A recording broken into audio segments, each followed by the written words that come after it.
कुछ लोग कह रहे हैं कि शोबे चश्म वाले पेशेंट्स को इन्होंने इंजेक्शंस लगाए हैं, तो ऐसा नहीं हुआ। जो डॉक्टर्स होते हैं उन्हें पता होता है कि जब आपको शोबे चश्म हो रहा है तो आप उसमें इंजेक्शन नहीं पेशेंट को लगाते। पेशेंट को फीवर की कंप्लेन भी है, वो कह रहा है पूरी बॉडी में पेन हो रहा है, फीवर हो रहा है। ये उस कंडीशन में होता है कि वो इनिशियल से जब थोड़ी सीवियर कंडीशन की तरफ जाता है। लाइक अगर आप एक्सेसिव अपने आइज़ को वॉश करेंगे नॉर्मल डिस्टिल्ड वाटर से भी तो आपकी सिम्टम्स जाती रहेंगी। और आइसिंग भी एक मेन फैक्टर है, आप अपनी आइज़ को जो है वो आइसिंग करें ज़्यादा से ज़्यादा तो भी सिम्टम्स बहुत जल्दी रिजॉल्व हो जाते हैं।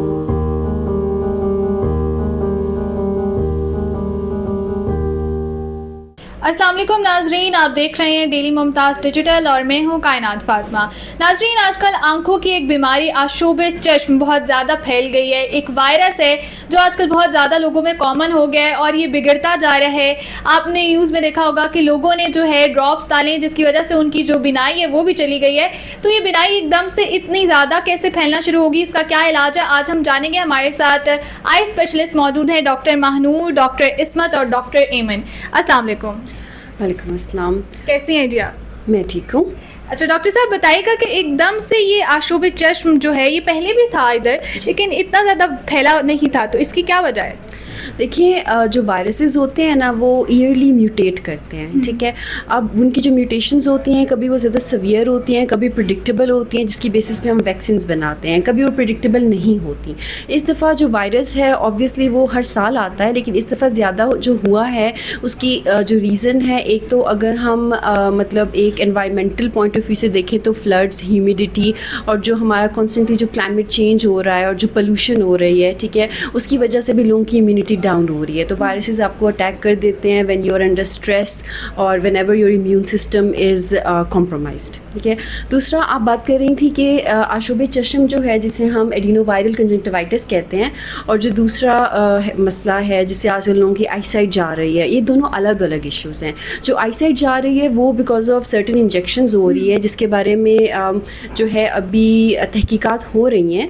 अभी हमें पता नहीं चला कि क्या मसला है, किस लेवल पे हुआ है, आइदर मार्केटिंग में कोई मसला है, कोई फ्लॉ था, या कोई और प्रॉब्लम है, या इंजेक्शन गलत तरीके से प्रिपेयर किया गया है, या सर्जन ने गलत लगाया। We do not know the answers. इसीलिए अभी तक करंट गाइडलाइंस यही हैं कि अभी इंजेक्शंस लगाने से मना कर दिया है, ठीक है। लेकिन आशुबे चश्म इज़ समथिंग डिफरेंट।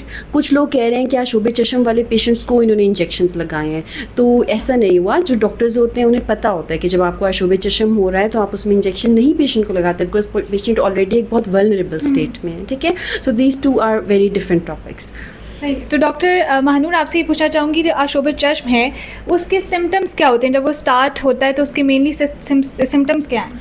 इसके डिफरेंट सिम्टम्स हैं। स्पेसिफिकली तो पेशेंट को सबसे पहले कंजेशन स्टार्ट होती है, माइल्ड कंजेशन होती है, आहिस्ता आहिस्ता ये स्वेयर होती जाती है, ठीक है। और आँखों से पानी आना, पेन होना, इरिटेशन होना, इचिंग होना, ये सारे इसके सिम्टम्स में है, ठीक है। और उसके अलावा अभी जो करंट सिचुएशन है उसमें ये है कि पेशेंट को फीवर की कंप्लेन भी है, वो कह रहा है पूरी बॉडी में पेन हो रहा है, फीवर हो रहा है। ये उस कंडीशन में होता है कि वो इनिशियल से जब थोड़ी सीवियर कंडीशन की तरफ जाता है, तो ये सारे सिम्टम्स होते हैं पेशेंट में। तो इसके जो सोल्यूशन है इसका आशुबे चश्म का, इससे हम कैसे रिकवर कर सकते हैं, ये हम डॉक्टर ईमन से जानेंगे।